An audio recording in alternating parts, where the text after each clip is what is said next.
Hello YouTube, this is Morgan, Airspeed Prime here with my next The Rise of Kyoshi chapter analysis. This one's going to be for chapter 7 of the book, and this one's called The Iceberg. So if you've seen the preview pages for this book, you'll probably know what happens at the very end of this chapter. They were the first ever pages we saw from this book before release.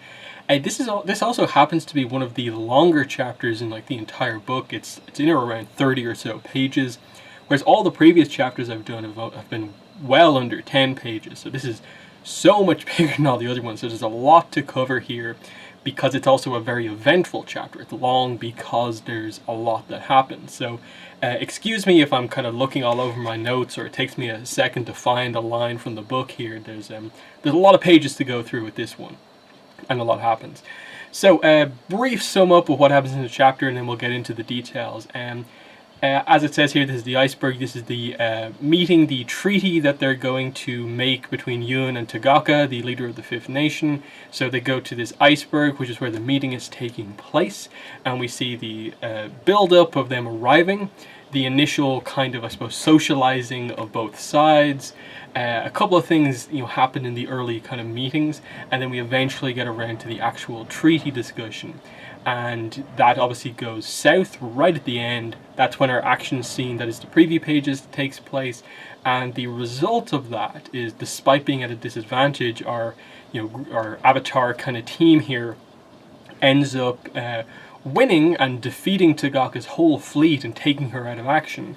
Right at the end, thanks to Kyoshi basically activating the Avatar state, or using her connection to the Avatar in a way for the first time to use bending in a incredibly powerful way. The thing at the end is that they never really clarify if it was Avatar state, but there's like a Karuk kind of connection a little bit that happens right at the end that kind of makes it seem like, well, it kind of had to be, but also Kyoshi is just powerful by default. But it was meant to be the idea of it being an Avatar level ability she used. So they don't get across the idea that like her eyes started glowing or anything like that, but it basically is meant to be seen as like a subtle use of the Avatar state, I think. But anyway, let's get into the details here. The first thing I'll note is that I think I said this before, but Kelsang's Sky Bison is named Peng Peng. That's one thing we get revealed here. Female Sky Bison, and that's kind of important as we go through. Then basically at the very start, we actually start off with Kyoshi, Rangi, and Yun and Kelsang on Peng Peng. They're heading on their own kind of separately to the iceberg, and then the ship has all the other characters like Heiran, Jianzhu, and other characters. Kyoshi's asleep and has a nightmare, and it's sort of, because she's asleep on a Sky Bison, it sort of reminds her of her past. And she has a nightmare that sort of relates to her past. And it's an interesting one because like you sort of skip over it and like, what did that really mean the first time? But then you look back on it again. And the interpretation of this I would have is that it's meant to be kind of the moment she was like abandoned by her parents. Again, the details on her parents we'll get into later on when it's fully revealed. But for now, that's what this scene seems to be. Kyoshi's nightmare smelled like wet bison. It was raining and bales of cargo wrapped in burlap splashed in the mud around her as if they'd fallen from great heights. Part of the storm, it no longer mattered what was in them. A flash of lightning revealed hooded figures looming over her. Their faces were obscured by masks of running water. "I hate you," Kyoshi screamed. "I'll hate you until I die. I'll never forgive you." Two hands clasped each other. A transaction was struck, one that would be violated the instant it became an inconvenience to uphold. Something wet and lifeless hit her in the shins, papers sealed in oilcloth, and that's when she wakes up. So, the idea of Kyoshi, hating someone here, we already get the impression that, she doesn't like to talk about her parents, and there'll be another scene here that kind of references that within this chapter. But this is just meant to sort of be a flashback to a previous moment, because there's a reason they note, like, her dream smelling like wet bison. It's not just because she happens to be on a bison at this point in time on Peng Peng, but in the past, there's also a bison involved. But we'll get into that when it happens later on in the book. But it's a nice little connection here to get that idea of bison being in Kyoshi's past as well as present. After that, basically we get the idea of, it's sort of like the three teens are sort of actually unused to actually traveling together, because Jianzhu is more or less, they sort of imply here, has sort of kept it in a way from Yun traveling with people around his own age. And Kelsang explains basically why that is. Why Yun had to really heavily insist that Kyoshi come. So Kelsang says, your master has good reason for his reluctance. At one point, it was somewhat of a tradition for the Avatar to travel extensively with his or her friends, without the supervision of elders. But Heiran, Jianzhu, and I, the three of us weren't the positive influences on Kuruk that we were supposed to be. Jianzhu used that period of our youth as a great personal failing of his. So that's a pretty notable moment there to get across. This is sort of why Jianzhu is so harsh and strict on Yun in a way, because he feels that they failed as Kuruk's team avatar, so he's really going to change things so that Yun turns out the way that it needs to be. So that's an important kind of context to have of all of this. We also get some of the terms of the agreement ahead of time, that Tagaka is not allowed to bring her warships to the meeting, and in return for that, the meeting is going to take place on a place with no earth, so that's why it's taking place on an iceberg. That way a lot of the very powerful earthbender characters here won't have access to their element, and it sort of makes things fair that the core of each of the strength of both sides is kind of missing, but they're still allowed to bring a certain amount of guards basically with them. We also at this point get introduced to Sifu Amok, who is Yun's waterbending teacher. He obviously can't waterbend yet, of course, because he's not actually the Avatar, but he has been the one training Yun to learn some of the waterbending stuff. He also reveals that he says he's my favorite teacher other than Sifu, referring to Jianzhu. So that's an interesting point here. Of he actually prefers Amok as a teacher to Heiran. So that's a little interesting one. Now, Amok is an interesting character here because we basically find out that he's a shadowy presence. He's a waterbender from the north, and also there's this idea that it says here, the water tribesmen had spent the last 10 years far from home in the employ of a lesser prince in Ba Sing Se, who'd suddenly gone from 11th in line of succession to 4th. Amok's silent nature and the web of scars running across his arms and neck seemed like a warning not to inquire further. So they seem to imply that he's sort of like an assassin-like character here, that he joined up with this lesser prince in Ba Sing Se and clearly eliminated the people on the path to this lesser prince's path to the throne. That's why he went from 11th to 4th. And the reason he's here, they basically imply, is that he is there to effectively be ready to assassinate Tagaka at any point in time. Because it was a rule here of basically no waterbenders allowed at the meeting. So they're sneaking Amok in because they want him to assassinate her if something goes south. So that is a very, very interesting point, and obviously that was clearly set up by Jianzhu in all of this. Maybe Jianzhu specifically chose Amok for reasons like that. But they also set up the idea that he's going undercover, so he's dressed up like an Earth Kingdom character, and a lot of the specific cultural things that would mark him as Water Tribe, he's sort of removed from himself. And he's even gone as far as to disguise his eye color. They describe that his eyes are blue, and he drops this stuff into his eyes, a concentrated spider snake extract.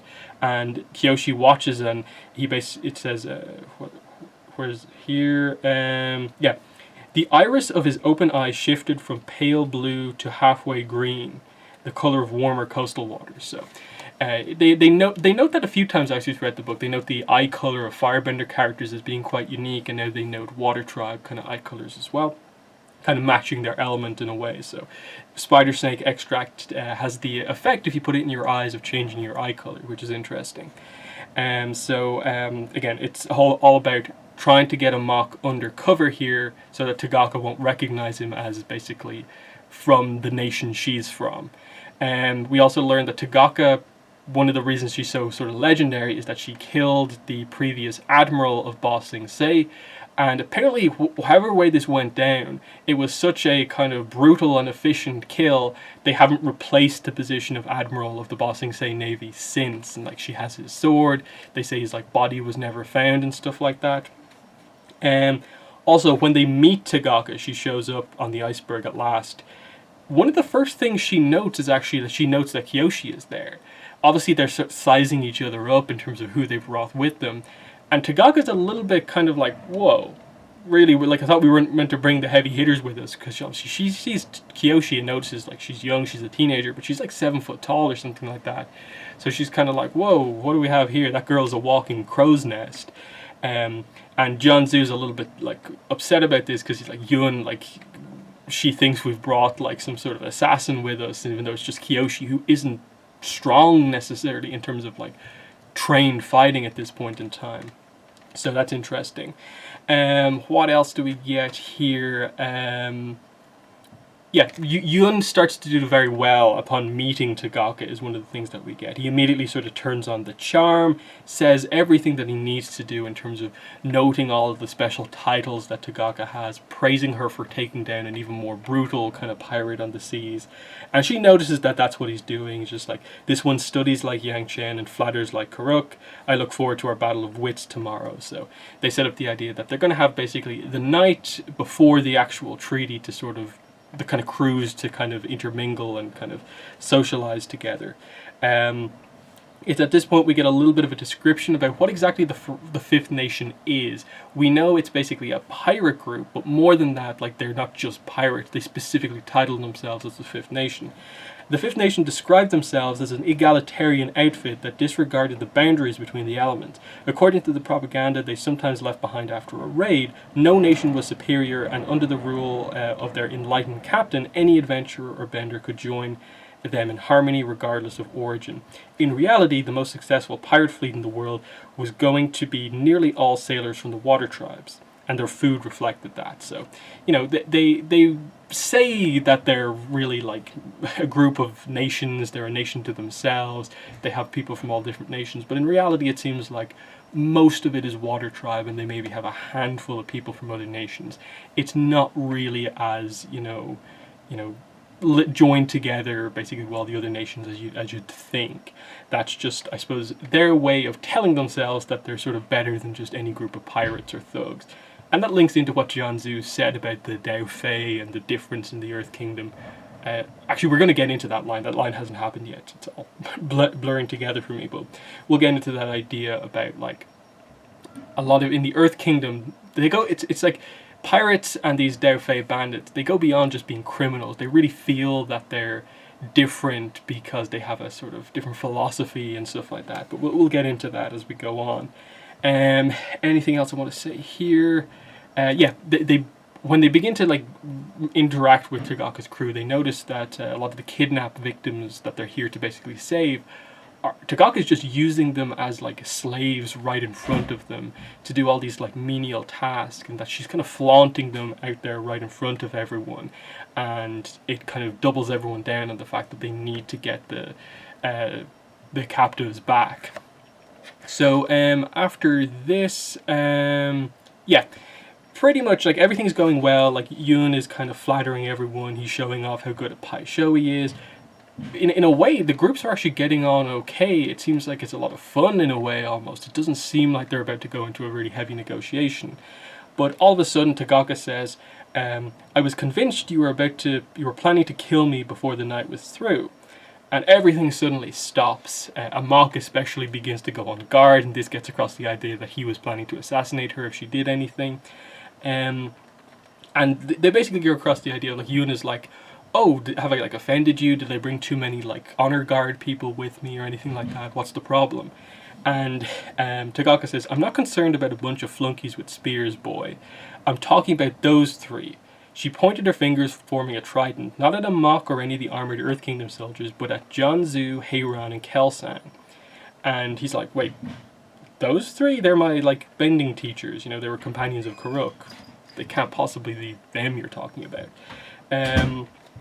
And here's where we get, basically, the history of Karuk's companions and why they are kind of known as legendary benders, and the fact that, in a way, you know, if you're a legendary bender, you're known that way because you used your bending in some way, and that would usually involve taking out some people. People died to get across those feats.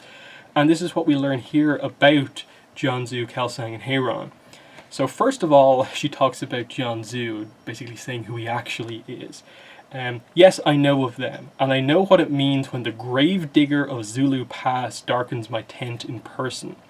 Ewan is shocked at this because he's heard that name before, but his interpretation of it is this. Are you referring to the story of how my esteemed mentor piously interred the bodies of villagers he found cut down by the rebels, giving them their final rest and dignity? Tagaka shook her head. I'm referring to the 5,000 Yellownecks buried alive and the rest terrorized into submission. The entire uprising crushed by one man, your esteemed mentor. Jianzhu kind of plays this off as like, oh, my feats are over-exaggerated, that's not exactly what happened. But he doesn't really deny that he did it, it's just that like it's over-exaggerated. And she says, no, I know what I'm talking about here.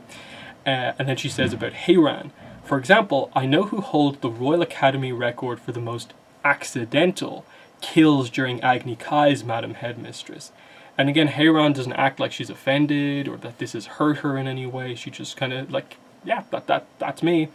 And then she turns to Heiran and she says, and Master Kelsang, listen, young Avatar, have you ever wondered why my fleets stay cooped up in the Eastern Sea? Why the pickings are slim, engaged in costly battles for territory with other crews? It's solely because of that man right there. My father used to call him the living typhoon. We criminal types have a fondness for theatrical nicknames, but in this case the billing was correct. Grandad once took the family and a splinter fleet westward around the southern east tip of the Earth Kingdom. The threat they presented must have been great indeed, because Master Kelsang, then a young man in the height of his power, rode out on his bison and summoned a storm to turn them back. Sounds like the perfect solution to a naval threat without any bloodshed, eh? But have any of you pulled a shivered timber the size of a jan from your thigh, or been thrown into the sea and then tried to keep your head above a 30-foot wave? Basically says here, I lost several uncles on that expedition. You saved me a gruesome succession battle. My father's entire generation terrified of a single air nomad. They thought Kelsang was watching them from the peaks of the Southern Air Temple, patrolling the skies above their heads. A lesson from your airbending master.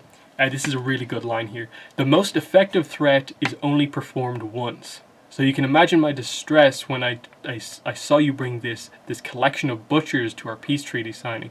I thought for certain it meant violence in our future. That is an incredible passage because it really changes the way you view those three characters in a way. And especially Jianzhu, who you would definitely say his actions are the ones who are the most like, whoa. Like, I get that there was like chaos in the Earth Kingdom at this point in time, but like burying 5,000 people alive, given how strong of an earthbender he is, like that seems crazy. Like, okay, Heiran is like a powerful firebender involved in Agni Kai's, accidentally killing people. They're implying that maybe she did it purposefully. It's like, okay, it's an Agni Kai, it's dangerous, like it happens. There's like that's okay.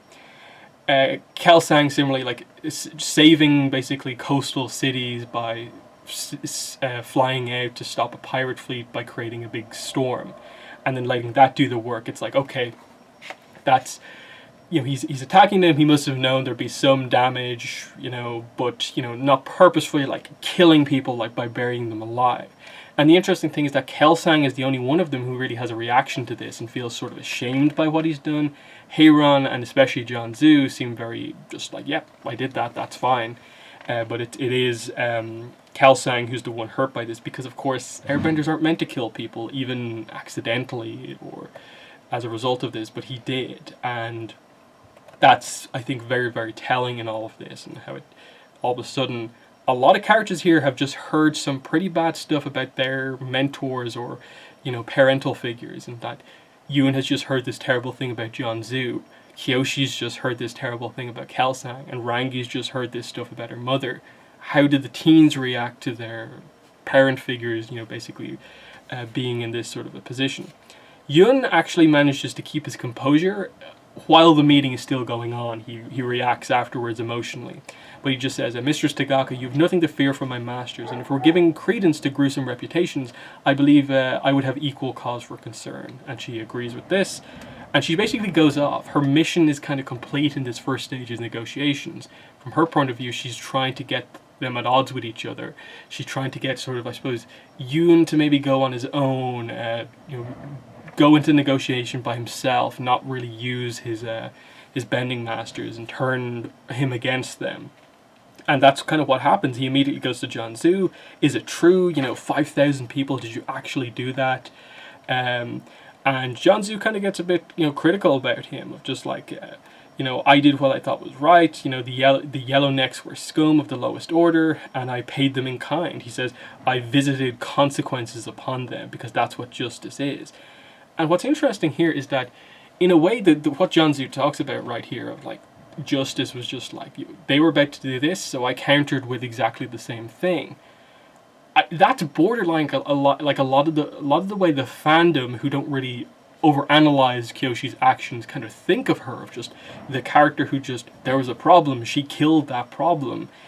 Jianzhu is actually more like that character, and we'll see over the course of this book a more nuanced way of developing Kyoshi's sense of justice, in terms of her being willing to perform actions like that, but how she gets to that point, and how she maybe doesn't justify it in the same way that Jianzhu does, but it actually being quite similar. So it is an interesting one for sure.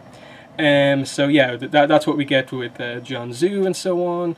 And this is when we then get, Kyoshi goes to Kelsang, because he's obviously upset by this part of his past coming back out, and obviously Kelsang raised her.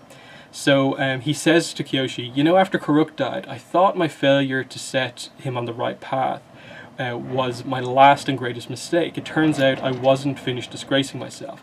Now this is what confirms to us that these events that we just heard about happened after Karuk's death. So with the Earth Kingdom sort of developing into chaos in the aftermath of the death of the Avatar not there to stabilize things, his companions had to take on that role and be the ones present at all of these big incidents. And it resulted in them having to perform these actions that they're not, that kind of turned them to villains in the eyes of some people, those kind of darker actions. And this is, Kelsang explaining that, like, after his death, he felt like he failed Karuk in not guiding him better, but, he actually did worse stuff after that. And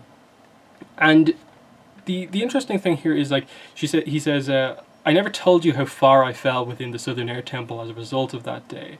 I violated my beliefs as an airbender. I let my teachers down. I let my entire people down. So that's a very interesting one here, of like directly seeing, I suppose, that would be what Aang would be dealing with if he did kill Ozai, of like the only air nomad, and he's killed someone. It goes completely against the philosophies. And here's a character who's done that, and how he's treated since then in the Southern Air Temple, which I find very interesting, because they said earlier on that Kelsang was basically set up to be the next leader of the Southern Air Temple. So he really did fall from being one of the best to basically kind of being almost an outsider to his own people. Hence why he has to like steal the Avatar relics and stuff like that. But Kyoshi says to him, "You've never let me down. Do you hear me? Never." So just that she believes in this. And throughout this whole thing, what we'll see here is that Kyoshi actually doesn't have too much of a problem with what she's just heard. She understands their justifications for why they did what they did. And this is like the start of her sort of sense of justice, of like, especially with Jianzhu's thing, you think that would be the one maybe you have a problem with. Yoon definitely does. Kyoshi's actually like, yeah, I heard what Zhu Ping-an and the Yellownecks did to people. If that's what Jianzhu did, then I think that's fine. Because of, if you perform those sort of actions, you kind of deserve to get them visited upon you. I like that that's kind of Kyoshi's thoughts on this. She's not horrified by the fact that, oh, these people she knew are capable of this, but like, no, they ultimately help people by doing this. That they're not like that all the time. They just did it against the people who were doing this to stop them. So I actually like that development on kind of Kyoshi's kind of side of things. I think it's actually really well done, but like just interesting of like, the Gravedigger of Zulu Pass is Jianzhu. The Living Typhoon is Kelsang's nickname. Very, very interesting stuff. Next up, yeah, we get this very interesting scene here. So obviously it's the night before the actual treaty discussion is taking place. So Kyoshi's just walking around by herself around the kind of iceberg where they're kind of set up shop. Like, it's a really detailed iceberg. It has like different sections to it and stuff like that. And she comes across one of Tagaka's crew, and he basically, you know, the way to describe this is that when I first read this, I didn't put any importance whatsoever on this scene because I thought it was literally just, oh, this guy's trying to hit on her and he's coming up with this story for why she should talk to him. She gets annoyed at being hit on and attacks him. But then you read through the book and go back to this, and what he says, you begin to latch onto, and actually what he's talking about is true. It's a real story. It links into Kyoshi's past. When he says he recognizes her, it's true. So this is very, very interesting stuff here. So, he says, it's just you look very familiar. I used to be a landlubber, did business with a group called the Flying Something Society, the Flying Something or Other. The leader was a woman who looked a lot like you. Pretty face just like yours, legs nearly as long. She could have been your sister. Have you ever been to Chameleon Bay, sweet thing? Stay under Madame Kiji's roof. And he says, I had it bad for that girl. She had the most fascinating serpent tattoos around her arms. Do you have any tattoos? And what's so interesting about Kyoshi's reaction is that she hasn't done anything aggressive in the book up to now. We've seen a very neutral Jing Kyoshi, who has let stuff happen around her and so has sort of waited for other people to act. She purposefully isn't a trained earthbender. She knows how to earthbend, but for the most part, she can't really do that. The best we've seen really is her devoting herself to protecting her friends. Yet her reaction to this is like, okay, she's being hit on, maybe she'd just walk off or like something like that. But instead, Kyoshi picked him up by the neck with one hand and slammed him into the cliffside. His feet dangled off the ground. She squeezed him till she saw his eyes bulge in different directions. You are mistaken, she said without raising her voice. Do you hear me? You are mistaken, and you've never seen me or anyone else who looks like me before. Tell me so. Kyoshi pressed him harder into the wall. The ice cracked behind his skull. That's not what I asked you. And she forces him to say that he doesn't recognize her. That is not the reaction that you would expect of Kyoshi in this situation. So something he said flared that up within her. Something that she's very passionate about. And what is revealed here later on, without spoiling much, is that basically this guy is talking about the fact that he knew Kyoshi's mother. And so the idea is that Kyoshi looks like, the one person Kyoshi looks like in the world will be her mother. And this guy knew her mother in the past. And that being brought up before her is the thing that gets her angry, because we know her only possessions are the trunk, locked trunk, and the book that describes what's in the trunk, which are from before she was an orphan. So they are items she has from her time with her parents. And the thing that gets her angry, going back to the start of this chapter, the nightmare, I hate you, I hate you, I hate you, is basically being abandoned by her parents. So this is the thing that really gets to Kyoshi. That's very, very interesting. So this scene, I glanced past it the first time because I thought it was just a simple Kyoshi gets hit on, attacks the guy, but it's actually more than that, and I like that. So that's what happens in that scene. Then Kyoshi goes back to, I suppose, where they're staying and meets up with Rangi. And we basically find out that Rangi is kind of upset in the aftermath of what she's just found out about her mother. I suppose her mother's honor being sort of questioned and all of this and so on. And what we get is that this is where Kyoshi effectively says, I have no problem with what was said about, any of the mentors, basically. I agree with their actions in response to what happened, especially Janzu with the yellow necks. And she says, I'm sure your mother never meant to harm anyone. And Rangi's response is actually like, Kyoshi, one of those opponents was her cousin, a rival candidate for headmistress. Not a pirate or an outlaw, her cousin. The school cleared her honor, but the rumors followed me at school for years, people whispering around corners that my mother was an assassin. So that is the idea here, and I think the idea is that, like, more or less Heiran is meant to be sort of seen as a sort of assassin. She wasn't just really good at Agni Kais and ended up beating people so bad they died, but that where's pretty much like the only time we've ever heard the idea of like an assassin in Agni Kais is like the legend of like Combustion Man. The reason he's so well known is because he basically like one-hit KO'd people in Agni Kais with his combustion bending, and that's why he's known as an assassin.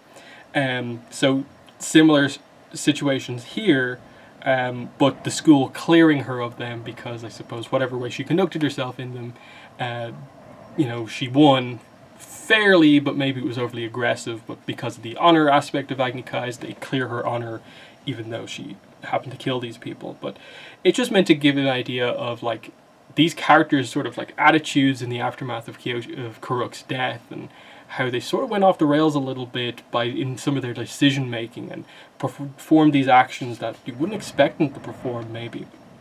So and the main result of this is that kind of Kyoshi sort of comforts Rangi by kind of holding her. Rangi actually falls asleep on Kyoshi, and this is where we get another hint of like they're closer than you think. The fact that like Rangi, who's like this like a noble firebender effectively, like the idea that they set up is that she's not really meant to like fall asleep next to people or let people sort of touch her hair, but she's kind of letting Kyoshi like stroke her hair here.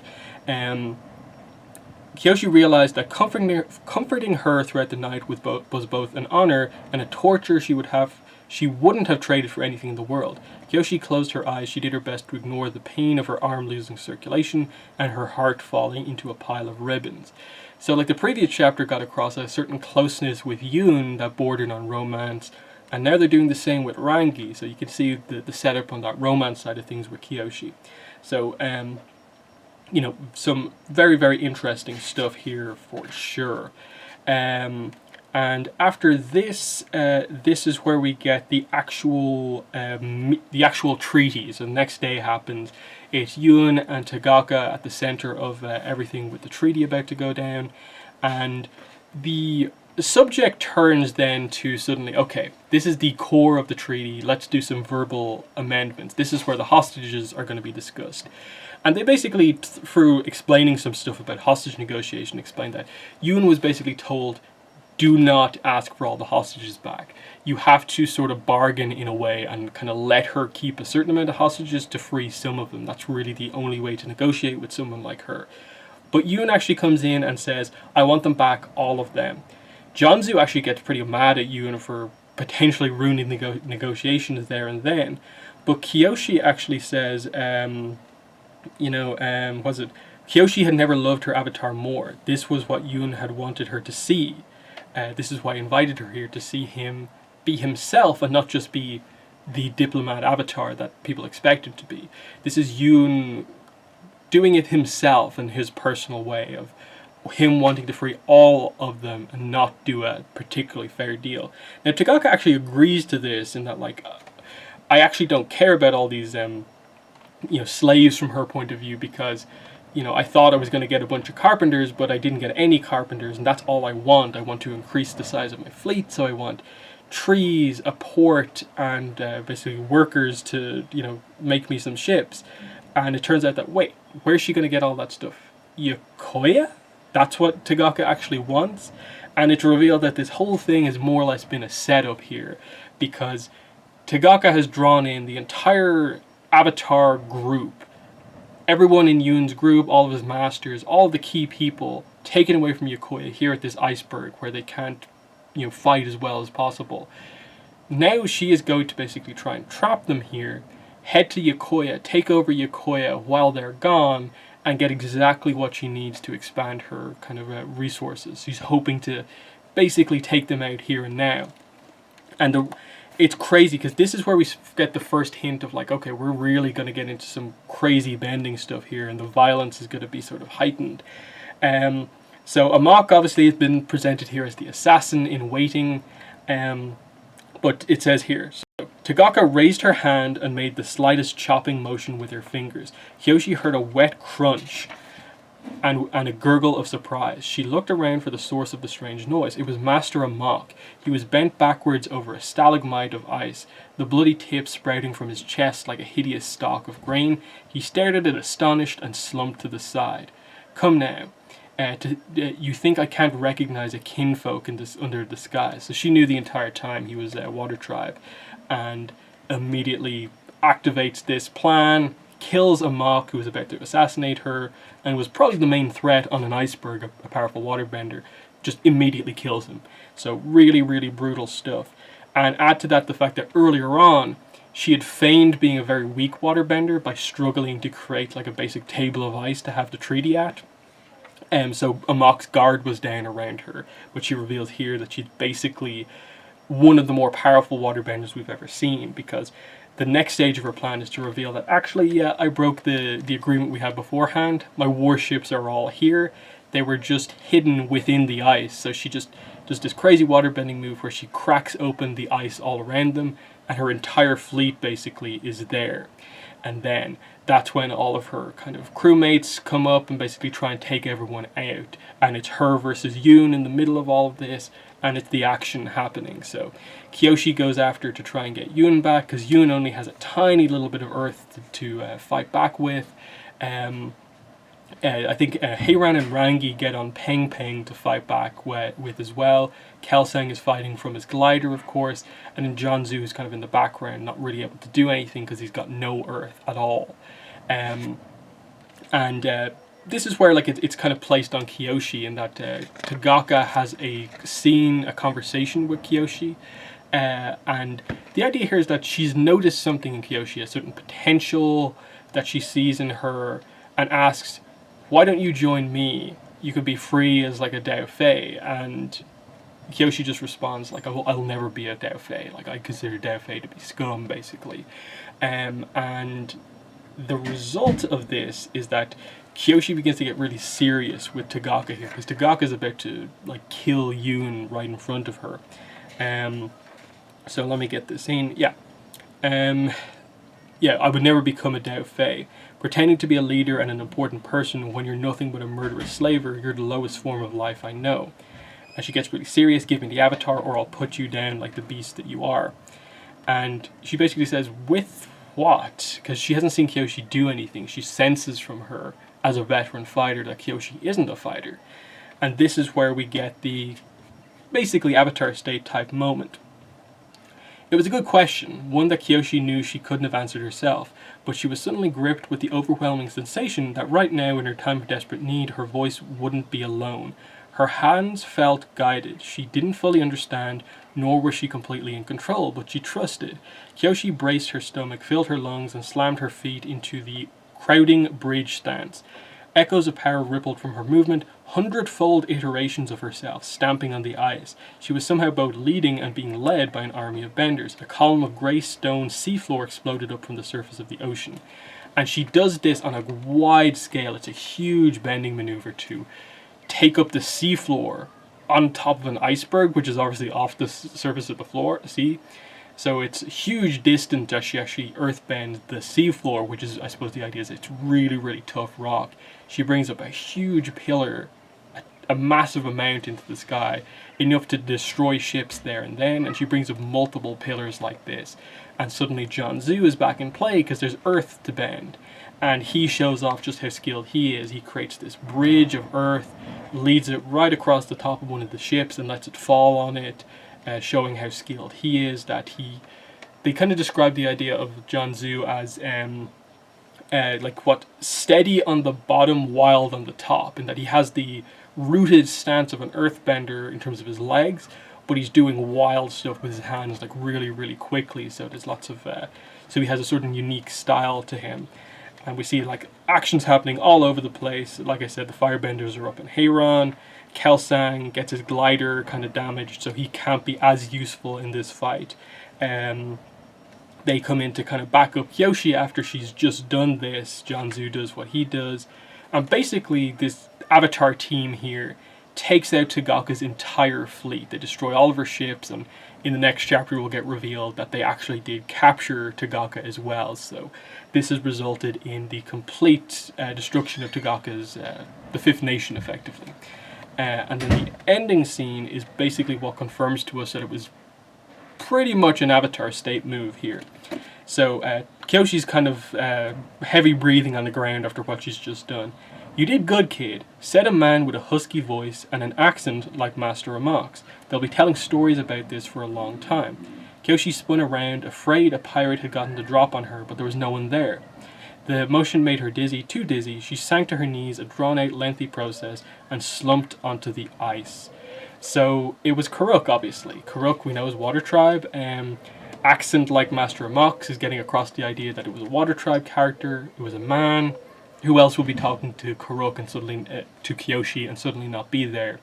It had to have been Karuk, meaning this move of creating the pillars of seafloor was her first sort of Avatar level type move right there. So very, very interesting. And the idea is that she has done this in front of everyone.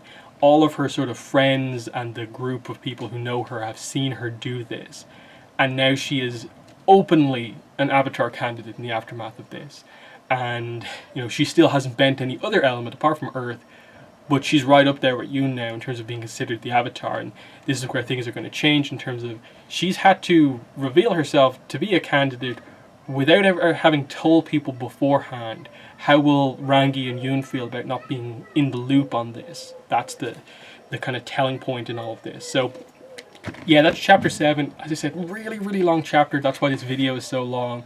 There's lots of details in this from the start of just like the first hints about kind of Kyoshi's backstory in terms of her being made an orphan, being abandoned, the more idea of how much she hates her parents with the scene referencing her mother. Kyoshi's sense of justice, I suppose, beginning to be shaped a little bit with her reaction to the legacy of the Bending Masters. And then just that sequence of learning about what they've done in the past and how they all feel about it was really, really well done. I think it was really well written. And then, yeah, the whole action scene I thought was well done. Tagaka's plan was actually pretty masterful. She just didn't expect, you know, what Kyoshi did to kind of end things. Because she had Yoon pretty much covered.